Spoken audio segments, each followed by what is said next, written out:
Hello दोस्तों, welcome back to my YouTube channel. इसी के साथ शुरू करते हैं HTML ट्यूटोरियल के साथ। HTML ट्यूटोरियल में हम वेब पेज को क्रिएट करना सीखेंगे और साथ के साथ हम वेब पेज के स्ट्रक्चर को समझेंगे, किस तरह से हम वेबसाइट्स को बिल्ड कर सकते हैं, किस तरह से हम शुरुआत करेंगे। तो बेसिक तरीका होता है, सबसे पहला स्टेप जो होगा वो आपका होगा, सबसे पहला स्टेप होगा टेक्स्ट एडिटर को ओपन करना। कोई भी टेक्स्ट एडिटर जो आप यूज़ करते हो, नोटपैड एक बेसिक टेक्स्ट एडिटर है विंडोज़ में, आप इसका इस्तेमाल कर सकते हो। एटम जो मैंने इंस्टॉल किया है और जो हम यूज़ करने वाले हैं इस ट्यूटोरियल में, वो ओपन कर लेते हैं। मैंने अपने प्रीवियस वीडियोस में ट्यूटोरियल्स में VS कोड टेक्स्ट एडिटर को भी इंस्टॉल करके दिखाया है और साथ के साथ एटम को कैसे इंस्टॉल करते हैं वो भी दिखाया है। तो आप इंस्टॉल करके आप अपने डेस्कटॉप पर ओपन कर लेना एक बार। और बिल्कुल स्टार्टिंग से हम सीखने वाले हैं HTML को। सबसे पहले हमें जाना पड़ेगा फाइल को क्रिएट कैसे करते हैं। सबसे पहला जो हमारा टास्क होगा वो होगा फाइल को क्रिएट करना। सबसे टॉप कॉर्नर लेफ्ट पर आपको जाना पड़ेगा, अपने कर्सर को लेकर जाना पड़ेगा और फिर वहाँ पर आपको न्यू फाइल पर क्लिक करना पड़ेगा। जैसे ही आप क्लिक करते हो तो आपके सामने एक कर्सर आता है ब्लू कलर का। आप टाइप करके देखना, वहाँ पर आप कोई भी टेक्स्ट लिख सकते हो। तो इसका मतलब हम जो भी कोड लिखने वाले हैं वो यहाँ पर लिखने वाले हैं। अब हमारा नेक्स्ट टास्क होगा फाइल को सेव कैसे करते हैं। फाइल को सेव करने के लिए आपको फिर से जाना पड़ेगा फाइल ऑप्शन में। यहाँ पर सेव एज का ऑप्शन मिलेगा, सेव एज पर क्लिक करना है। जैसे ही आप सेव एज पर क्लिक करते हो, यहाँ पर डेस्कटॉप पर हम फाइल को सेव करने वाले हैं। तो मैं चाहूँगा कि आप एक न्यू फोल्डर क्रिएट करें HTML के नाम से, HTML ट्यूटोरियल के नाम से आप फोल्डर को क्रिएट करें। और जैसे ही आप क्रिएट करते हो उसके अंदर जाकर आप HTML की फ़ाइल का नाम लिखें। HTML की फ़ाइल का नाम होगा HTML बेसिक्स। उसके बाद हम जो एक्सटेंशन यूज़ करेंगे वो होगा .html के नाम से। इसका मतलब ये होता है कि जो हम फाइल क्रिएट कर रहे हैं वो पर्टिकुलरली HTML की फ़ाइल जनरेट करेंगे। और HTML की फ़ाइल को जनरेट करने के लिए हमें क्लिक करना पड़ेगा सेव बटन पर। जैसे ही हम क्लिक करते हैं तो हमारी HTML की फ़ाइल क्रिएट हो चुकी है। और अगर हम इसकी फ़ाइल को देखें फोल्डर में जाकर तो आपको नज़र आ जाएगा कि ये फ़ाइल क्रिएट हो चुकी है। जैसे ही अगर मैं इस फाइल को ओपन करता हूँ, आपको नज़र आएगा एक ब्लैंक पेज। ब्लैंक पेज इसलिए आता है नज़र क्योंकि हमारा यहाँ पर कोई कंटेंट हमने लिखा नहीं है। सबसे पहला टास्क हम कंप्लीट कर चुके हैं। अब हम चलते हैं नेक्स्ट टास्क पर, जो हमारा है HTML का बेसिक स्ट्रक्चर क्रिएट करना। और HTML का बेसिक स्ट्रक्चर शुरू करने से पहले सबसे पहले जो पहली लाइन का कोड होगा, हमेशा ये तो हमेशा लिखना ही पड़ेगा, इसके बिना काम नहीं चलेगा यार, इसके बिना काम नहीं चलेगा। तो सबसे पहला जो लाइन का कोड है वो डॉक टाइप HTML टैग है। डॉक टाइप HTML टैग हमें ये बताता है कि हम लेटेस्ट वर्जन HTML का यूज़ कर रहे हैं, सबसे लेटेस्ट वर्जन जो करंटली चल रहा है उसका इस्तेमाल कर रहे हैं। तो बेसिक तौर पर मैं सीधे सीधे समझाऊँ, इसके बिना आप अपने HTML को शुरू मत करना, ये तो ज़रूरी लिखना ही पड़ेगा। In every HTML file you create, जो भी HTML फाइल आप बनाओगे उसमें ये इस्तेमाल करना ही पड़ेगा। ये जो टैग है ना, ये जो टैग है इसका मतलब ये होता है कि जो भी डॉक्यूमेंट हम बना रहे हैं, यहाँ पर जो भी कोड लिखने वाले हैं वो HTML टाइप का होगा। जो भी HTML का कोड लिखेंगे वो HTML का टाइप का होगा। तो कहने की बात यह है कि जैसे कि एक स्ट्रक्चर हम क्रिएट करने वाले हैं जो विदाउट एलिमेंट्स, विदाउट टैग्स हम क्रिएट नहीं कर सकते कोई भी ऐसे HTML स्ट्रक्चर को। जो सबसे पहला टास्क होगा हमारा वो होगा सबसे पहली लाइन को क्रिएट करना। सबसे पहली लाइन हमेशा याद रखना, आपको इससे शुरू करना पड़ेगा, डॉक टाइप HTML के नाम से। तो अब हम चलते हैं नेक्स्ट लाइन पर, जो हम एलिमेंट क्रिएट करने वाले हैं। एलिमेंट क्या होता है, टैग्स क्या होता है और एट्रीब्यूट क्या होता है वो हम समझ लेते हैं। अब टैग होता है एक कोई भी टैग हम इस तरह से इस्तेमाल करते हैं। फॉर एग्जांपल ये इसको कहेंगे हम ओपनिंग टैग और इसको कहेंगे हम क्लोजिंग टैग। और अगर मैं इनको एक साथ लिखता हूँ ऐसे, इसको कहेंगे हम एलिमेंट टैग, इसको कहेंगे हम एलिमेंट। अगर मैं इस टैग के अंदर कुछ ऐसा लिखता हूं तो इसमें जो एट्रीब्यूट होता है इसको बोलते हैं एट्रीब्यूट। जो ये एट्रीब्यूट मैंने लिखा है तो ये एक एट्रीब्यूट होगा इस पर्टिकुलर टैग का। ये प्री डिफाइंड एट्रीब्यूट्स होंगे जो भी हम सीखने वाले हैं HTML में। तो आपको सीधे सीधे मैं एक बेसिक सी इंफॉर्मेशन दे रहा हूँ। अगर मैं टैग बोलूँगा तो आप ये समझोगे कि ये पर्टिकुलर टैग है जो एक एंगल ब्रैकेट से शुरू होता है और एंगल ब्रैकेट पे ख़त्म हो जाता है। और जैसे ही मैं इन दोनों का इस्तेमाल करूँगा, इसके बीच में कुछ भी कंटेंट होगा, मान लो कोई भी चीज़ होगी, तो ये पूरा का पूरा एक एलिमेंट होगा, ये पूरा का पूरा एक एलिमेंट होगा। और यहाँ पर जो एट्रीब्यूट होता है वो कोई भी एट्रीब्यूट पर्टिकुलरली टैग को डिफाइन करने के लिए, या फिर कोई भी क्लास दे सकते हैं हम, कुछ भी ऐसी चीज़ करेंगे जो एक आपको करने से पता चलेगी। सीधे सीधे मैं बता रहा हूँ, आपको करने के बाद ही आपको समझ में आएगा कि एट्रीब्यूट का सही तरह से इस्तेमाल कैसे करेंगे। बिल्कुल बेसिक इन्फॉर्मेशन मैंने इस ट्यूटोरियल में दी है आपको। तो अब चलते हैं, सबसे पहला टास्क होगा HTML टैग को क्रिएट करना। सबसे पहली लाइन का कोड जो होता है हमारा, HTML के अंदर जो भी कोड लिखने वाले हैं हम जो भी कोड लिखने वाले हैं इसके अंदर, वो हम करेंगे आज की वीडियो में। बेसिक सी इन्फॉर्मेशन मैं देना चाहूँगा इस ट्यूटोरियल में। तो बिल्कुल स्टार्टिंग से अगर आप सीख रहे हो तो बिल्कुल ध्यान से और बिल्कुल सिंपल तरीके से आपको समझना पड़ेगा कि हम टैग्स को इस्तेमाल कैसे करेंगे और किस तरह से शुरुआत कर सकते हैं।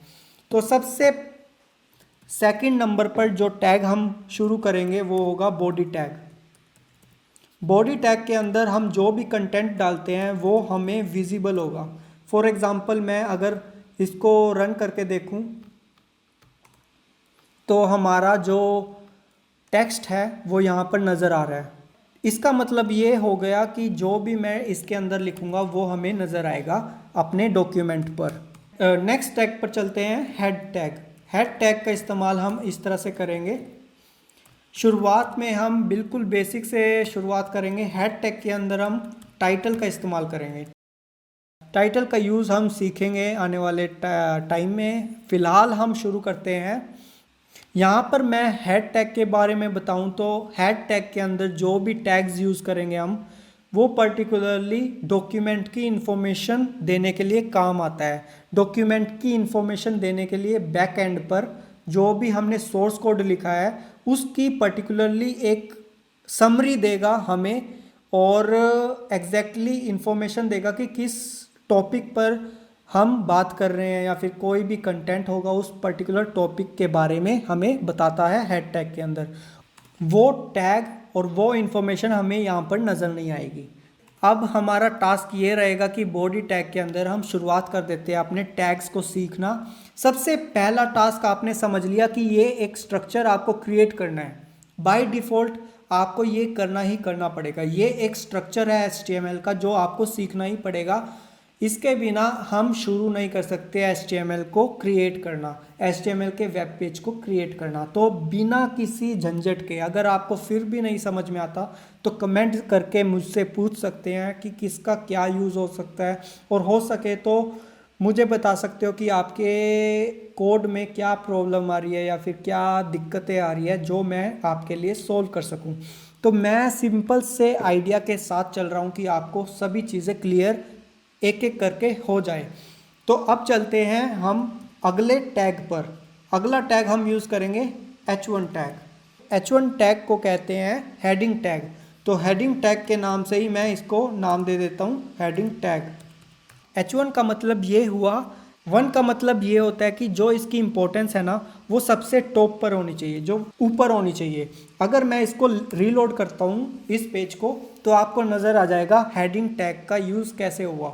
यहाँ पर जो भी मैंने टेक्स्ट लिखा था हेडिंग टैग के अंदर वो आपको नज़र आ रहा है। अगर मैं इसको सिंपल तरीके से मिनिमाइज़ कर देता हूँ और इसको भी मिनिमाइज़ कर देता हूँ, जैसे कि आपको साइड बाय साइड आपको आउटपुट नज़र आती रहेगी, जिससे कि और हम इसका इस्तेमाल कर सकते हैं वेरी इजीली। जैसे ही आप देख सकते हो मैंने इसको मिनिमाइज़ करके आपको साथ के साथ मैं आउटपुट को दिखाते रहूँगा कि इसका क्या यूज़ है। H1 टैग हम यूज़ करते हैं इस पर्टिकुलर हेडिंग देने के लिए। हेडिंग देने के लिए हम H1 टैग का इस्तेमाल करते हैं, जैसे कि आप देख सकते हो इस पेज पर। नेक्स्ट हम चलते हैं H1 टैग के साथ साथ हेडिंग टैग्स और कौन कौन से होते हैं। H2 होता है, H3 होता है और H4 होता है, H5 होता है और H6 होता है। तो ये सभी टैग्स होते हैं H1 से लेकर H6 तक हेडिंग टैग। अगर मैं इसको दिखाऊं अच्छे से कि ये किस तरह से नज़र आएगा हमें, तो मैं अपनी साइट पर जाते ही इसको कॉपी पेस्ट कर लेता हूँ यहाँ पर, ताकि आपका टाइम बचे और समझ में आ जाए इसका यूज़ कैसे होगा। जैसे ही मैंने सेव किया इस फाइल को और रीलोड करता हूँ तो आपको इस तरह से नज़र आएगा आउटपुट। आप देख सकते हो सबसे पहली प्रायोरिटी वाले जो टैग्स हैं वो इस तरह से नज़र आ रहे हैं, जो सेम साइज़ के हैं, सेम प्रॉपर्टी के साथ वर्क कर रहे हैं। इनमें सबसे सिमिलैरिटी क्या है? अगर सिमिलैरिटी की बात करें तो क्या सिमिलैरिटी है इन सब में? ये सभी बोल्ड टेक्स्ट है, सभी बोल्ड टेक्स्ट है, याद रखना। अब चलते हैं पैराग्राफ टैग पर। पैराग्राफ टैग के लिए हम यूज़ करेंगे पी टैग। पी टैग का मतलब ये हुआ हम कोई भी पैराग्राफ लिखने वाले हैं इसके अंदर। दिस इज़ अ पैराग्राफ और this is my YouTube channel tutorial on HTML। सो मैंने ये पर्टिकुलर पैराग्राफ लिखा है। आप जैसे ही रन करते हो इस फाइल को तो आपको एक पैराग्राफ की फॉर्म में टेक्स्ट नज़र आएगा। आप देख सकते हो हेडिंग टैग के अंदर और पैराग्राफ टैग के अंदर क्या डिफरेंस है। ये जो टेक्स्ट है ये नॉर्मल टेक्स्ट होता है और ये जो टेक्स्ट दिए हुए हैं ये बोल्ड टेक्स्ट है, काफ़ी मोटे मोटे अक्षर में लिखा हुआ है। और ये जो टेक्स्ट है ये नॉर्मल तरीके से एक नॉर्मल सा टेक्स्ट जो आपको नज़र आ रहा है पैराग्राफ की फॉर्म में। तो हमें एक बेसिक आइडिया हो चुका है कि हेडिंग का इस्तेमाल कैसे करेंगे और पैराग्राफ का इस्तेमाल कैसे करेंगे। प्रैक्टिकली अगर आप मेरी वेबसाइट पर जाओ solvepro.com पर जाओ, यहाँ पर आपको हेडिंग टैग मिलेगा इस तरह से, जो कि मैंने एक पर्टिकुलर टॉपिक का टाइटल दिया है, और उसके बाद एक पैराग्राफ मिलेगा इस तरह से जो एक नॉर्मल टेक्स्ट है, नॉर्मल टेक्स्ट की फॉर्म में है। तो आपको एक बेसिक आइडिया हो गया होगा कि किस तरह से हम H1 टैग का इस्तेमाल करेंगे, पैराग्राफ टैग का इस्तेमाल करेंगे। इसके बाद हम सीखने वाले हैं एंकर टैग। एंकर टैग का इस्तेमाल होता है HTML के लिंक को क्रिएट करना। HTML लिंक क्या होता है? HTML लिंक ये होता है कि एक पेज से हम दूसरे पेज के ऊपर जा सकते हैं। फॉर एग्जाम्पल मैंने एंकर टैग को डिफाइन करता हूँ। जैसे ही हम ये लिखते हैं टेक्स्ट लिंक और सेव करते हैं और इसको रन करके देखते हैं तो ये एक सिंपल सी फॉर्मेट में लिंक आ गया। अगर मैं इसको क्लिक करूं तो कुछ फंक्शन वर्क नहीं कर रहा।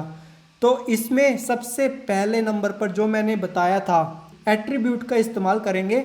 जो एट्रीब्यूट हम यूज़ करने वाले हैं वो होगा, हम यूज़ करने वाले हैं href। href का फुल फॉर्म होगा hyper text reference. Hyper text reference का मतलब ये होता है कि हम कोई भी लिंक वाला पेज जो होगा, जो भी पेज होगा उसको लिंक करेंगे। फॉर एग्जांपल मैं एक डोमेन को लिंक करता हूँ HTTPS और अपने वेबसाइट को लिंक करता हूँ। फॉर एग्जांपल मैं अपने वेबसाइट को लिंक करता हूँ यहाँ पर और इसको सेव करता हूँ और फिर रन करके देखता हूँ। देखो जैसे ही मैं इसके ऊपर होवर करता हूँ अपने कर्सर को तो आपको नज़र आ जाएगा एट राइट साइड में आपको मेरी वेबसाइट का नाम डोमेन नज़र आ जाएगा। इसका मतलब ये होता है कि जैसे ही मैं इस पर क्लिक करूँगा तो ये पेज खुल जाएगा मेरी वेबसाइट का। जैसे कि आपको समझ में आ गया होगा कि इसका यूज़ कैसे होता है, राइट। तो अब हम क्या करेंगे, अपने लोकल पीसी पर एक फाइल को जनरेट करेंगे, लिंक करने की कोशिश करेंगे। लिंक करने के लिए सबसे पहले हमें जाना पड़ेगा फाइल में, फाइल पर क्लिक करके न्यू फाइल क्रिएट करनी पड़ेगी और इसको सेव करना पड़ेगा यहाँ पर HTML2 के नाम से हम सेव कर लेते हैं अपनी फाइल। अब यहाँ पर हम एक और HTML कोड लिखेंगे और हमेशा हमें ये समझना पड़ेगा कि जो भी कोड लिखने वाले हैं हम, वो इसी फॉर्मेट में लिखने वाले हैं जो हमें दिया हुआ है। यहाँ पर जो भी फॉर्मेट मैंने अभी बताया आपको, उसी फॉर्मेट में यहाँ पर सेव करना पड़ेगा फाइल को। और इसके अंदर हम H1 टैग और पैराग्राफ टैग का इस्तेमाल करने वाले हैं। ओपनिंग टैग और क्लोजिंग टैग हमेशा यूज़ करेंगे हम, ये ध्यान रखना। Heading tag for second page, और साथ के साथ मैं लिखता हूँ paragraph tag, this is my second page and it's good to learn HTML। जैसे कि आपने देख लिया कि मैंने ये दो टैग्स का इस्तेमाल करते हुए एक सेकंड फाइल क्रिएट की है। अब मैं इस पेज को लिंक करूंगा अपने यहाँ पर एंकर टैग में, ताकि हम इस पेज पर पहुँच सके क्लिक करने के बाद। अब यहाँ पर हम जो लिखेंगे वो होगा फाइल का नाम और साथ के साथ HTML का एक्सटेंशन।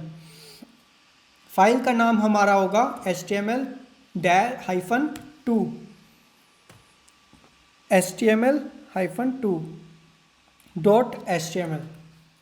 ये हो गया हमारा फाइल का नाम और हमने सेव कर दिया फाइल।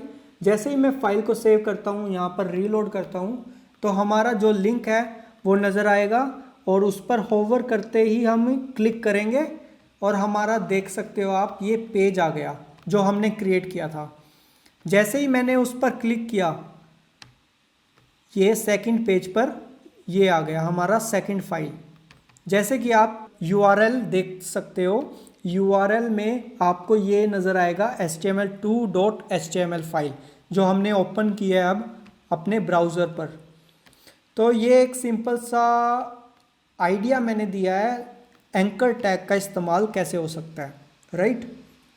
तो सबसे ज़्यादा यूज़ एंकर टैग का रियल लाइफ एग्जांपल अगर मैं दूं यहाँ पर, तो एंकर टैग का सही में इस्तेमाल इस तरह से होता है। फॉर एग्जांपल ये सभी जो हम क्लिक कर सकते हैं यहाँ पर जो लिंक्स है, तो ये सभी एंकर टैग से बने हुए हैं। अगर मैं इस पर क्लिक करता हूँ तो ये पर्टिकुलरली वो पेज खोल देगा जो हमने एंकर टैग दिया हुआ है, लिंक जो दिया हुआ है वो पर्टिकुलर पेज हमें खोल कर देगा। और आने वाली वीडियोस बहुत इंटरेस्टिंग होने वाली है। Thank you for watching my video. I hope you like this video. Like share comment ज़रूर करना और साथ के साथ यूट्यूब चैनल को सब्सक्राइब करना ना भूलें। और इसी के साथ मैं इस वीडियो को यहीं पर समाप्त करता हूँ। Hopefully you enjoyed this video tutorial. Thanks for watching my video. Bye bye.